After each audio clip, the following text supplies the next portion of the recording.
금메달 3개, 종합 13위. 3개는 그저 차가운 숫자로 기록했습니다. 하지만 그 숫자 이면에 새겨진 투혼을 마주한다면 당신은 결코 이 결과가 평범하다 말하지 못할 겁니다. 설원에서 손뼈가 부러진 채 2번 넘어지고도 다시 올라간 17살이 있었고, 억울한 판정조차 삼켜내고 다음 레이스를 준비한 침묵의 팀이 있었습니다. 8년 동안 서로를 외면했던 두 선수가 빙판 위에서 손을 맞잡았고 0.13초. 이탈리아 홈 관중의 함성을 뚫고 한국이 이탈리아를 뒤집었습니다. 17년을 버텨온 챔피언은 조용히 작별을 고했고 전 세계가 박수를 쳤습니다. 사람들은 말했습니다. 대한민국은 쇼트트랙의 나라라고. 틀렸습니다. 포기하지 않는 나라, 대한민국의 뜨거웠던 17일. 지금 공개됩니다. 잠깐, 지금 이 이야기를 어디에서 듣고 계신지 댓글로 알려주세요. 본 영상을 시청하신 후 이야기가 감동적이었다면 구독과 좋아요도 부탁드립니다.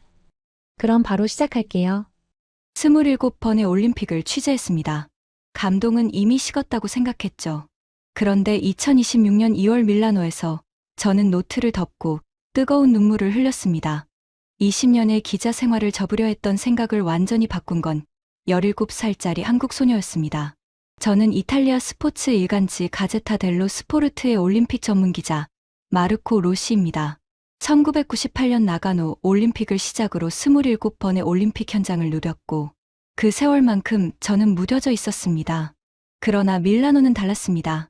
로마 피우미치노 공항 1월 말의 이른 아침이었습니다. 탑승 게이트 앞에 모인 취재진들 사이에서 저는 오래된 동료 루카를 만났습니다. 그는 저를 보자마자 농담처럼 물었습니다. 마르코, 이번엔 누가 쇼 한번 제대로 해줄 것 같아? 저는 커피를 한 모금 마시며 대답했습니다. 노르웨이, 미국, 캐나다 순이겠지. 뭐가 달라지겠어. 루카가 웃으며 한마디를 덧붙였습니다. 한국은. 저는 어깨를 으쓱했습니다. 쇼트트랙이나 보면 되지. 거기서 금메달 하나 챙기면 선방이야. 그 말이 얼마나 틀렸는지 저는 열흘도 안 돼서 깨닫게 됩니다. 밀라노행 비행기에 오르면서 저는 솔직히 이번 올림픽이 달갑지 않았습니다.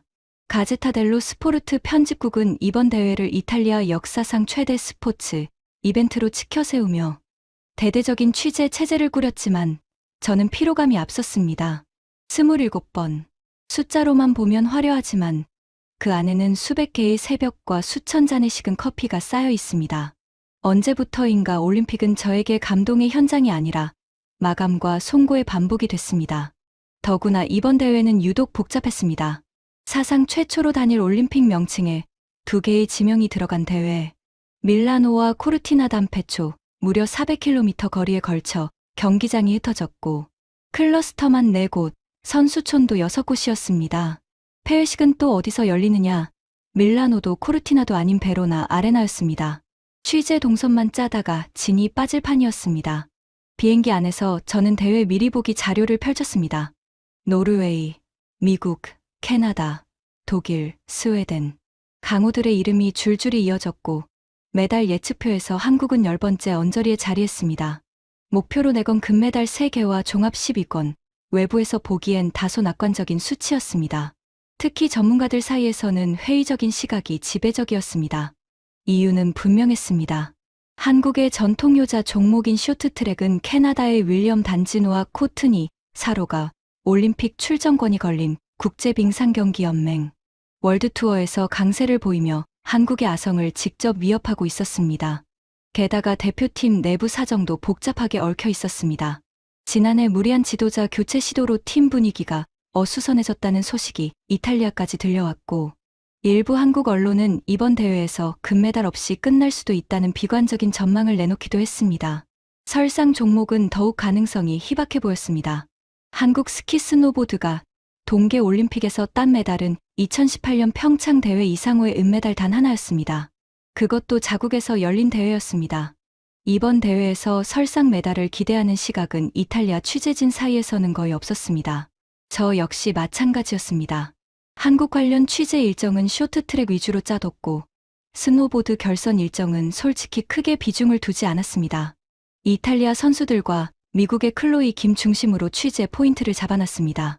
클로이 김은 이미 2차례 올림픽 금메달을 따낸 선수였고 하프파이프 3연패를 노리는 이번 대회에서 가장 뜨거운 주목을 받고 있었습니다. 대부분의 전문가들은 클로이 김의 3연패를 기정사실로 봤습니다. 비행기가 밀라노 말펜사 공항에 착륙할 때 저는 노트북을 덮으며 생각했습니다. 이번 대회도 예상대로 흘러가겠지. 강한 팀이 이기고 기대한 선수가 금메달을 따고 나는 그것을 받아 적겠지. 그런데 이탈리아 북부의 차가운 공기가 얼굴을 때리던 그 순간 저는 몰랐습니다. 며칠 후 리비뇨의 설원에서 저희 20년짜리 확신이 산산조각 나게 될 것이라는 걸. 밀라노에서 차로 3시간, 알프스 산맥 깊숙이 자리한 리비뇨는 해발 1800m의 고원 마을입니다. 동계 올림픽 스노보드와 프리스타일 스키, 종목이 열리는 이곳은 대회 기간 내내 변덕스러운 날씨로 취재진을 괴롭혔습니다. 제가 리비뇨 스노파크에 도착한 날도 마찬가지였습니다. 아침부터 쏟아지던 눈발은 오후가 되어도 멈출 기미가 없었고 슬로프 위는 온통 뿌연 회색빛이었습니다. 여자 하프파이프 결선이 열리는 날이었습니다. 취재진 대부분의 시선은 클로이 김을 향해 있었습니다. 당연한 일이었습니다. 2018년 평창, 2022년 베이징에서 연속으로 금메달을 따낸 선수였고 이번 대회 3연패가 유력한 상황이었습니다. 미국 MBC는 일찌감치 클로이 김 특집 취재팀을 꾸려 리비뇨에 나와 있었고 슬로프 주변에는 그녀의 이름이 적힌 응원 현수막이 여러 눈에 띄었습니다. 저 역시 취재 포인트는 클로이 김의 3연패 여부에 맞춰져 있었습니다. 한국의 최가운이라는 이름은 솔직히 그날 아침까지 제 노트에 크게 적혀 있지 않았습니다. 세화여고 재학 중인 17살, 이번 대회가 첫 올림픽, 월드컵에서 두각을 나타내긴 했지만 올림픽 경험이 전무한 선수였습니다. 기대주라는 수식어는 붙어 있었지만 클로이 김을 꺾을 것이라고 예측한 전문가는 제가 아는 단 한 명도 없었습니다. 결선이 시작됐습니다. 선수들이 차례로 슬로프를 내려왔고 눈발은 점점 거세졌습니다. 카메라 렌즈에 눈이 들러붙어 연신 닦아내야 했습니다.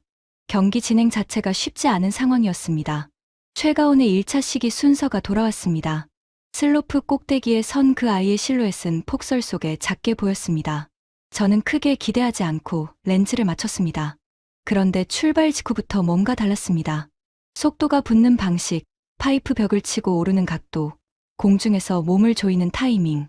짧은 순간이었지만 숙련된 기자의 눈에는 이 선수가 보통이 아니라는 감각이 들어왔습니다.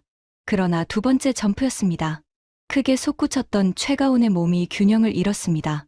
착지 순간 중심이 흔들렸고 그대로 슬로프 바닥에 쓰러졌습니다.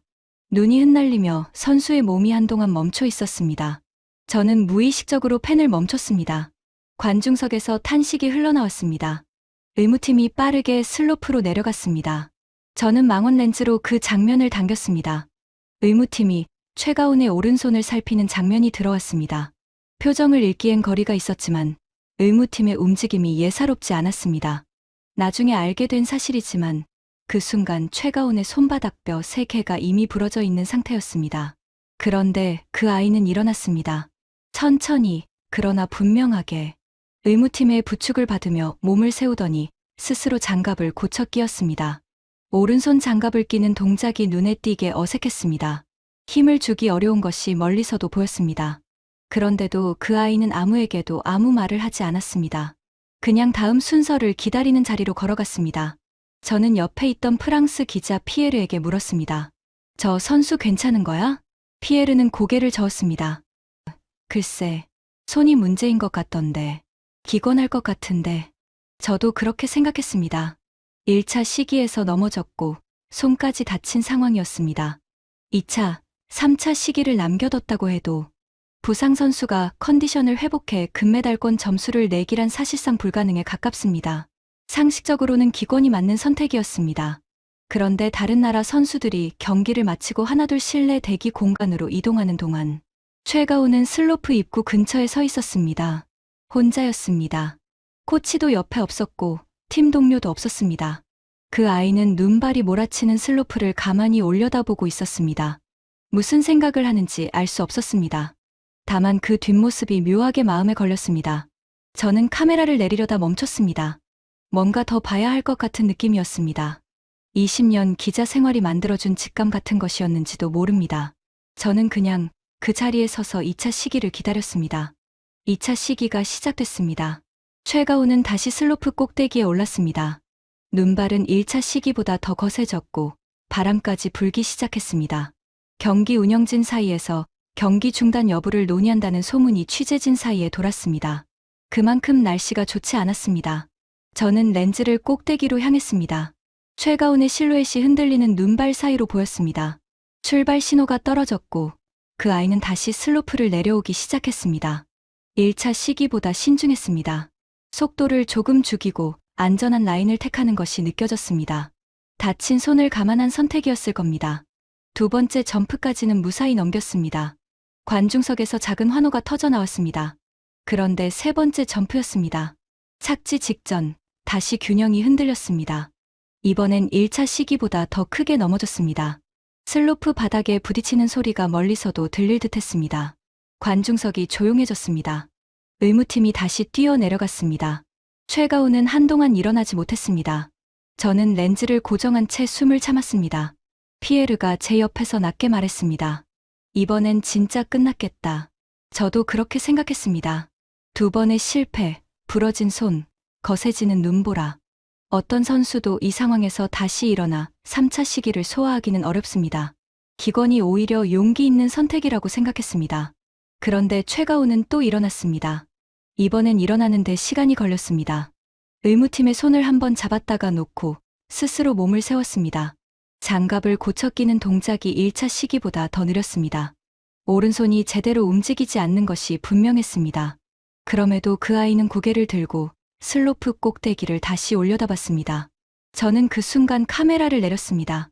찍는 것보다 눈으로 봐야 할 것 같았습니다. 최가훈이 천천히 슬로프 위로 올라가기 시작했습니다. 3차 시기를 준비하는 것이었습니다. 취재진 사이에서 웅성거림이 일었습니다. 다시 오르는 거야. 저 선수. 몇몇은 카메라를 다시 들었고 몇몇은 그냥 서서 바라봤습니다. 저도 그 중 하나였습니다. 꼭대기에 선 최가훈의 모습은 폭설 속에 작고 외로워 보였습니다. 코치도 없고 응원 소리도 잦아든 그 순간 그 아이는 혼자였습니다. 출발 신호를 기다리며 잠시 눈을 감는 것이 멀리서도 보였습니다. 3초였습니다. 아마도 그 아이 인생에서 가장 긴 3초였을 겁니다. 그리고 내려왔습니다. 처음부터 달랐습니다. 속도가 달랐고 각도가 달랐습니다. 1차, 2차 시기와는 전혀 다른 선수처럼 보였습니다. 파이프 벽을 치고 솟구치는 높이가 눈에 띄게 높아졌고 공중 동작은 날카롭고 정확했습니다. 부러진 손으로 어떻게 저 동작이 가능한지 저는 지금도 설명하기 어렵습니다. 관중석이 술렁이기 시작했습니다. 마지막 점프였습니다. 최가훈의 몸이 파이프 위로 높이 솟구쳤습니다. 공중에서 몸을 비트는 동작이 완벽하게 들어갔고 착지는 정확했습니다. 흔들림이 없었습니다. 그대로 슬로프 끝까지 내려왔습니다. 3초의 침묵이 있었습니다. 전광판에 숫자가 떴습니다. 90.25점. 클로이 김의 2차 시기 점수 88.00점을 넘어서는 숫자였습니다. 관중석이 터졌습니다. 저는 그 순간 노트도 카메라도 손에 없었습니다. 언제 내려놨는지도 몰랐습니다. 그냥 서서 박수를 쳤습니다. 20년 동안 올림픽을 취재하면서 취재 대상에게 박수를 친 것은 그날이 처음이었습니다. 잠시 후 최가훈이 슬로프 끝에 멈춰 섰습니다. 그리고 그 자리에 천천히 주저앉았습니다. 무릎을 꿇은 채 고개를 숙였습니다. 눈물인지 눈발인지 알 수 없었지만 그 아이의 어깨가 작게 떨리고 있었습니다. 아무도 달려가지 않았습니다. 아무도 말을 걸지 않았습니다. 그 순간은 그 아이만의 것이었습니다. 피에르가 제 옆에서 조용히 말했습니다. 저 아이, 손이 부러진 채로 뛴 거 맞지? 저는 고개를 끄덕였습니다. 피에르는 한동안 말이 없었습니다. 그러다 한마디를 했습니다. 나는 오늘 기사를 어떻게 써야 할지 모르겠어. 저도 마찬가지였습니다. 20년 동안 수백 개의 금메달 장면을 기사로 옮겼지만 그날 리비뉴에서 본 장면은 숫자와 기록으로 담기지 않는 무언가가 있었습니다. 나중에 확인한 사실이지만 최가훈은 이 경기로 클로이 김이 2018년 평창에서 세운 이 종목 최연소 올림픽 금메달 기록 17세 10개월을 17세 3개월로 새로 썼습니다. 그리고 MBC가 선정한 대회 전반기 10대 뉴스 디애슬레틱이 꼽은 전반기 7대 명장면에 나란히 이름을 올렸습니다. 이탈리아에서 열린 올림픽에서 가장 많이 회자된 선수가 17살 한국 소녀였다는 사실을 저는 그날 저녁 숙소에 돌아와 기사를 쓰면서 다시 한번 실감했습니다. 그리고 처음으로 생각했습니다. 나는 한국에 대해 너무 몰랐구나. 리비뉴에서의 사흘을 마치고 저는 밀라노로 이동했습니다. 스노보드 취재를 마무리하고 쇼트트랙 경기장인 밀라노 아이스 스케이팅 아레나로 향하는 길. 저는 차 안에서 한국 쇼트트랙 관련 자료를 다시 펼쳤습니다. 리비뉴에서 최가온을 본 이후로 저는 한국 선수단을 바라보는 시선이 조금 달라져 있었습니다. 쇼트트랙이나 보면 되지 라고 가볍게 말했던 공항에서의 그 대화가 머릿속에서 지워지지 않았습니다. 쇼트트랙은 한국이 동계올림픽에서 가장 많은 메달을 따낸 종목입니다. 1992년 알베르빌 대회부터 한국은 이 종목에서 꾸준히 금메달을 쏟아냈고 세계 쇼트트랙의 기준 자체를 한국이 만들어왔다고 해도 과언이 아닙니다. 그러나 이번 대회를 앞두고 분위기는 예전 같지 않았습니다. 캐나다의 부상이 거셌습니다. 윌리엄 단지노와 코트니 사로를 앞세운 캐나다는 올림픽 출전권이 걸린 ISU 월드 투어에서 강세를 보이며 한국의 자리를 직접 위협하고 있었습니다.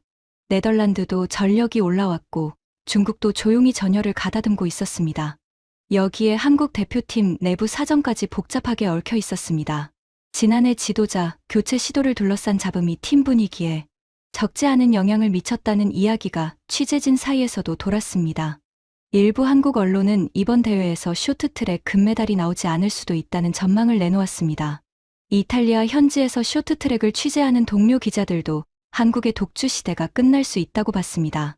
저 역시 그 가능성을 완전히 배제하지 않고 있었습니다. 그리고 우려는 생각보다 빨리 현실이 됐습니다. 대회 첫 쇼트트랙 메달 종목이었던 혼성 2000m 계주 준결승이었습니다. 한국은 충분히 결승에 진출할 전력을 갖추고 있었습니다. 경기 초반 흐름도 나쁘지 않았습니다. 그런데 결정적인 순간이 왔습니다. 김길리가 미국의 커린 스토더드와 엉키며 넘어졌습니다. 빙판에 쓰러지는 장면은 순식간이었습니다. 판정은 실격이었습니다. 경기장이 술렁였습니다. 저는 기자석에서 한국 벤치 쪽을 바라봤습니다. 코칭 스태프는 굳은 표정으로 판정 결과를 확인했고 선수들은 서로 말이 없었습니다. 규정상 어쩔 수 없는 판정이었습니다. 충돌의 원인이 어느 쪽에 있든 결과는 달라지지 않았습니다. 김길리가 빙판에서 일어나는 장면이 눈에 들어왔습니다. 무릎을 짚고 천천히 몸을 세우는 그 모습에서 넘어진 충격보다 더 큰 무언가를 삼키고 있다는 것이 느껴졌습니다. 눈물이 나오려는 것을 참는 표정이었습니다. 어린 선수가 감당하기엔 너무 억울한 상황이었습니다. 그때 선배 선수 하나가 다가왔습니다. 말은 없었습니다. 그냥 어깨를 한번 두드리고 돌아섰습니다. 짧은 동작이었지만 그 안에 담긴 의미는 길었습니다. 지금은 참아라.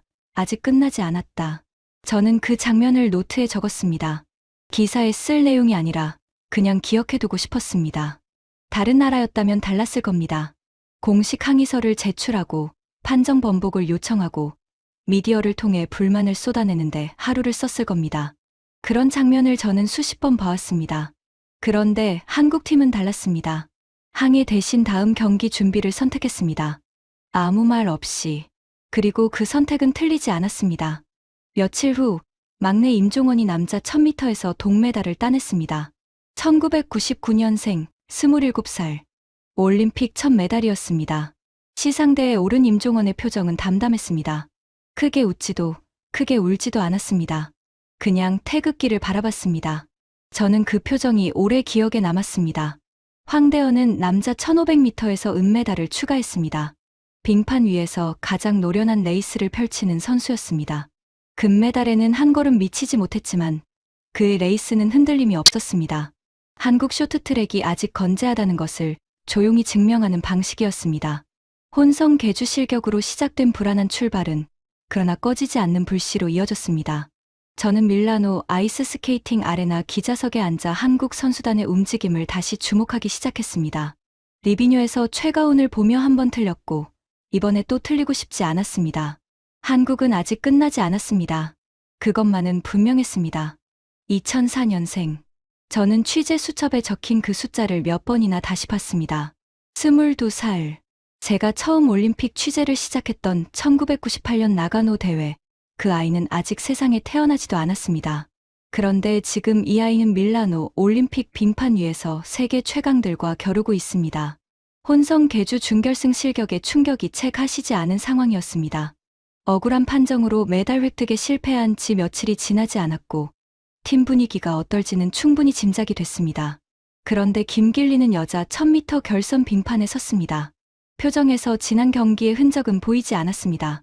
아니, 정확히는 보이지 않으려 하는 것이 느껴졌습니다. 경기가 시작됐습니다. 쇼트트랙은 빙판 위의 체스라고 부릅니다. 순간적인 판단, 위치 선점, 체력 안배, 상대 선수의 움직임을 읽는 능력, 이 모든 것이 111m 짧은 트랙 위에서 동시에 작동해야 합니다. 단순히 빠른 선수가 이기는 종목이 아닙니다. 머리가 빠른 선수가 이깁니다.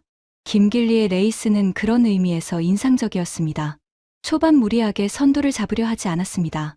중위권에서 흐름을 읽으며 체력을 아꼈고 후반부 치고 나오는 타이밍이 정확했습니다. 22살의 선수가 보여주기엔 지나치게 노련한 레이스였습니다. 결과는 동메달이었습니다. 시상대에 오른 김길리의 표정은 밝았습니다. 그런데 그 밝음이 단순한 기쁨만은 아니었습니다. 며칠 전 빙판에서 혼자 눈물을 참던 그 아이가 이제 동메달을 목에 걸고 서 있었습니다. 저는 그 표정 뒤에 얼마나 많은 것이 쌓여 있는지를 생각했습니다. 국가대표 유니폼을 입는다는 것이 어떤 의미인지, 22살의 나이에 감당해야 하는 무게가 어느 정도인지, 저는 그 나이에 무엇을 하고 있었는지를 떠올렸습니다. 로마의 작은 신문사에서 심부름을 하던 22살의 저와 밀라노 올림픽 빙판 위에 선 22살의 김길리. 그 거리가 너무 멀어서 한동안 말이 나오지 않았습니다. 그리고 며칠 후 김길리는 다시 빙판에 섰습니다. 여자 3000m 계주였습니다. 김길리는 이 경기에서 팀의 핵심 주자로 레이스를 이끌었고 극적인 역전 끝에 금메달을 합작했습니다. 그리고 마지막 날 여자 1500m에서 또 한 번 금메달을 추가했습니다. 금메달 2, 동메달 1. 이번 대회 한국 선수단 유일의 이관왕이었습니다. 대회 최우수 선수로 선정됐습니다.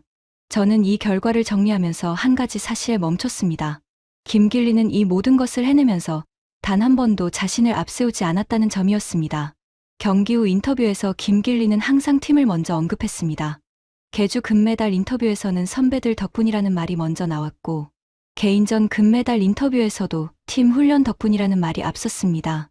저는 그 인터뷰를 옆에서 지켜보면서 프랑스 기자 피에르와 눈이 마주쳤습니다. 피에르가 작게 말했습니다. 저 나이에 저런 말이 나오는 게 자연스럽게 느껴지는 게 신기하지 않아? 맞는 말이었습니다. 서양 스포츠 문화에서 개인 영웅주의는 당연한 것으로 받아들여집니다. 내가 해냈다. 내 실력이다. 내 훈련의 결과다. 그것이 틀린 것은 아닙니다. 그런데 김길리의 인터뷰는 결이 달랐습니다. 개인의 성취를 부정하는 것이 아니라 그 성취가 혼자 만들어진 것이 아니라는 인식이 자연스럽게 배어 있었습니다. 저는 그것이 어디서 오는 것인지 생각하기 시작했습니다. 훈련 방식의 차이인지, 문화적 배경의 차이인지, 아니면 한국 스포츠가 오랜 세월 쌓아온 무언가인지 명확한 답은 없었습니다. 다만 분명한 것은 그 태도가 빙판 위의 레이스에도 그대로 반영된다는 점이었습니다. 혼자 앞서 나가려 하지 않고 팀 전체의 흐름을 읽으며 최적의 순간에 치고 나오는 방식, 김길리의 레이스는 그 태도의 연장이었습니다. 저는 나가노에서 밀라노까지 27번의 올림픽을 취재하면서 수많은 챔피언을 봐왔습니다. 그런데 22살의 이 아이처럼 2개의 금메달을 목에 걸고도 팀 이야기를 먼저 꺼내는 챔피언은 많지 않았습니다. 그리고 그것이 오히려 이 아이를 더 오래 기억하게 만드는 이유가 될 것이라고 저는 생각했습니다. 밀라노의 빙판은 아직 끝나지 않았습니다. 그리고 한국의 이야기도 마찬가지였습니다. 밀라노 아이스 스케이팅 아레나 여자 3000m 계주 결선 당일이었습니다. 저는 경기 시작 2시간 전부터 링크사이드 기자석에 자리를 잡았습니다. 옆자리에는 프랑스 기자 피에르가 앉았고 그 옆에는 이탈리아 현지 취재진이 자리를 채웠습니다. 개최국 이탈리아의 아리아나 폰타나가 이 경기에서 금메달을 노리고 있었고 이탈리아 취재진의 기대감은 숨기려 해도 숨겨지지 않았습니다. 폰타나는 이미 올림픽 쇼트트랙 사상 최다 메달리스트였고 홈 관중의 열기는 경기 시작 전부터 경기장을 가득 채우고 있었습니다. 준비 운동을 하는 선수들이 링크 위로 나오기 시작했습니다. 저는 한국 선수들을 눈으로 쫓았습니다. 그리고 두 선수가 나란히 링크 위를 도는 장면에서 잠시 멈췄습니다. 최민정과 심석희였습니다. 피에르가 제 쪽으로 몸을 기울이며 물었습니다. 저 두 사람 사이에 무슨 일이 있었는지 아느냐? 저는 고개를 끄덕였습니다. 2018년 평창 올림픽. 그 대회 여자 500m 결선에서 심석희가 최민정에게 고의로 몸을 부딪혔다는 의혹이 불거졌습니다. 판정은 심석희 실격이었고 이후 한국 빙상계는 오랜 논란에 휘말렸습니다. 두 선수는 같은 국가대표팀 소속이었지만 그 사건 이후 8년 동안 두 사람의 관계는 공개적으로 회복됐다는 소식이 들리지 않았습니다. 그런데 지금 두 사람은 같은 유니폼을 입고 같은 링크 위를 돌고 있었습니다. 피에르에게 그 이야기를 전해주자 그는 한동안 두 선수를 바라보다가 말했습니다. 그럼 오늘 경기는 기록보다 더 큰 무언가가 걸려 있겠네. 맞는 말이었습니다. 경기가 시작됐습니다. 한국, 이탈리아, 캐나다, 네덜란드 네 팀이 출발선에 섰습니다. 홈 관중의 함성이 경기장을 흔들었습니다. 한 번 주자로 나선 최민정이 출발과 동시에 선두를 잡았습니다. 안정적인 페이스로 레이스를 이끌었고 초반 흐름은 한국이 가져갔습니다. 그런데 중반을 넘어서면서 균열이 생기기 시작했습니다. 두 번 주자 김길리가 링크를 돌던 중 네덜란드의 에이스 크산드라 펠제부르가 인사이드로 파고들며 추월을 허용했습니다. 순위가 3위로 밀렸습니다. 이탈리아 취재진 쪽에서 환호성이 터졌고 경기장의 열기가 한층 올라갔습니다. 홈 관중은 이탈리아 선수들의 이름을 목청껏 불렀습니다. 저는 초조하게 한국 선수들의 움직임을 눈으로 쫓았습니다. 바통 교체 순간이 왔습니다. 심석희가 링크를 돌며 속도를 올렸습니다. 다음 주자에게 바통을 넘기기 직전 그 순간의 연결이 승부를 가르는 지점이었습니다.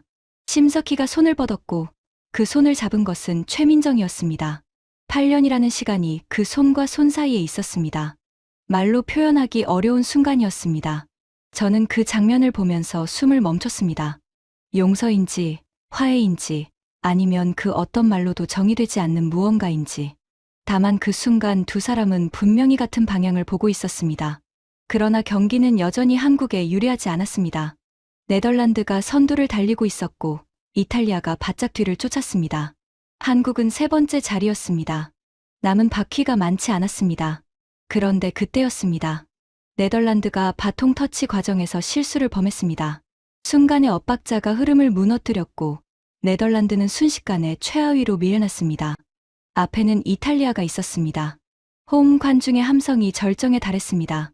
아리아나 폰타나가 선두를 질주하고 있었고 경기장 전체가 이탈리아의 금메달을 향해 달려가는 것 같았습니다. 결승선까지 두 바퀴가 남았습니다. 김길리가 링크로 뛰어들었습니다. 마지막 주자였습니다. 이탈리아의 폰타나와의 간격이 있었습니다.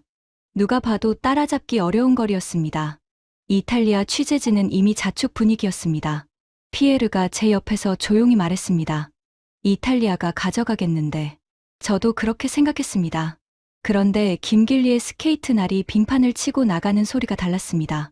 마지막 한 바퀴 반을 남긴 순간 김길리가 폭발적인 속도로 인코스를 파고들기 시작했습니다. 폰타나가 막으려 했지만 김길리의 선택은 더 빨랐습니다. 코너를 빠져나오는 순간 22살의 그 아이가 33살의 레전드를 앞질렀습니다. 경기장이 한순간 정적에 빠졌습니다. 결승선을 통과하는 순간 선두는 한국이었습니다. 기록은 4분 04초 2점, 이탈리아가 4분 04초 15로 은메달, 캐나다가 4분 04초 31로 동메달을 가져갔습니다. 한국과 이탈리아의 차이는 불과 0.13초였습니다. 경기장이 다시 폭발했습니다. 이번엔 결이 달랐습니다. 탄식과 환호가 뒤섞인 소리였습니다. 이탈리아 취재진은 일제히 조용해졌고 피에르가 제 팔을 잡으며 외쳤습니다. 마르코, 봤어? 저거 봤어? 저는 대답하지 못했습니다. 링크 위를 바라보고 있었습니다. 한국 선수들이 서로를 향해 달려가고 있었습니다. 최민정과 심석희가 마주쳤습니다. 두 사람이 서로를 안는 장면을 저는 끝까지 눈으로 쫓았습니다. 8년의 거리가 그렇게 좁혀졌습니다. 경기 후 저는 취재 노트를 정리하면서 한 가지를 적었습니다. 오늘 이 경기의 진짜 승자는 기록판에 나오지 않는다. 금메달보다 더 오래 남을 장면이 있었다. 두 선수가 손을 맞잡던 그 순간이었습니다. 피에르가 노트북을 닫으며 말했습니다. 나 오늘 기사 제목 정했어. 8년 만에 악수. 저는 웃으며 고개를 끄덕였습니다. 그리고 제 노트에 적힌 문장 위에 밑줄을 그었습니다. 한국 스포츠가 오늘 빙판 위에서 보여준 것은 금메달이 아니었습니다. 상처를 넘어 함께 이기는 방법이었습니다. 밀라노 올림픽 쇼트트랙 마지막 경기일이었습니다. 저는 아침 일찍 숙소를 나서며 오래된 취재 파일을 꺼냈습니다. 최민정에 관한 기록들이었습니다. 2018년 평창. 최민정은 그 대회에서 금메달 2개를 목에 걸었습니다. 여자 1500m와 3000m 계주. 그러나 그 대회는 개인의 영광만으로 기억되지 않았습니다. 심석희와의 충돌 논란이 불거졌고 최민정도 그 소용돌이 한가운데 있었습니다. 2022년 베이징에서는 금메달 하나, 은메달 하나를 추가했습니다. 그리고 그 대회 이후 무릎 부상으로 훈련을 중단했던 시기가 있었고 빙상계 일각에서는 밀라노 출전 자체를 회의적으로 보는 시각도 있었습니다. 그러나 최민정은 밀라노에 왔습니다.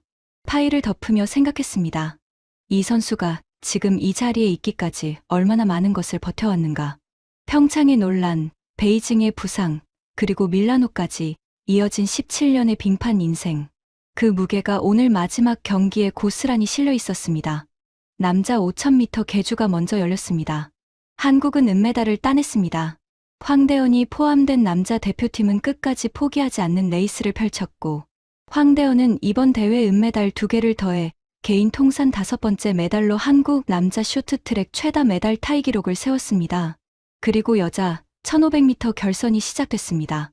출발선에 선 최민정의 표정은 담담했습니다. 웃지도 긴장한 기색도 없었습니다.